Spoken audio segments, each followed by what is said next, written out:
Саламатсыздар ма достар? Бүгін медовый тортын жасайтын боламыз. Рецепт қызық болса, видеоның соңына дейін қараңыздар.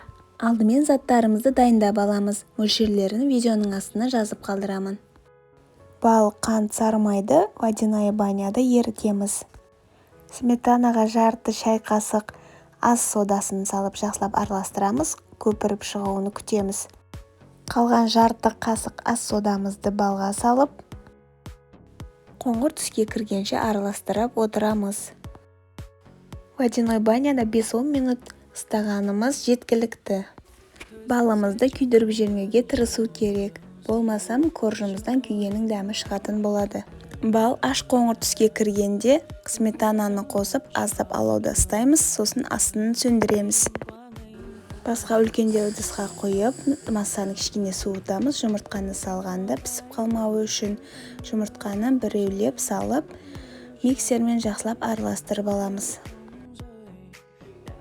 Сосын ұнымызды салып, қамыр жасаймыз. Осылай масса болғанға дейін миксермен жақсылап араластырамыз.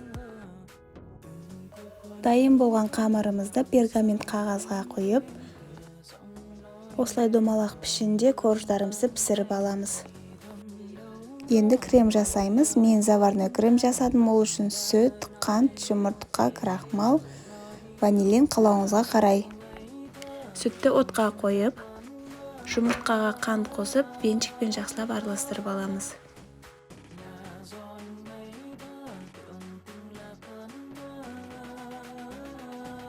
Сосын жүгері крахмалын қосамыз. Крахмалдың орнына ұн қосуыңызға да болады. Ванилин қосып жақсылап араластырамыз. Отқа қойған қайнауына аз қалған сүтімізден массамызға 1-2 шөміш құйып, массаны тағы да венчикпен араластырамыз. Сосын оны сүтке құйып, бір қалыпта араластырып, қою крем болғанша осылай пісіріп аламыз. Дайын болған креміміздің бетін пищевой пленкамен жауып, суытуға алып қоямыз. Крем суығанша корждарымыздың шеттерін әдемілеп кесіп, бәрін дайындап аламыз. Суыған кремге бөлме температурасында тұрған сары майды қосып, миксермен жақсылап араластырып аламыз.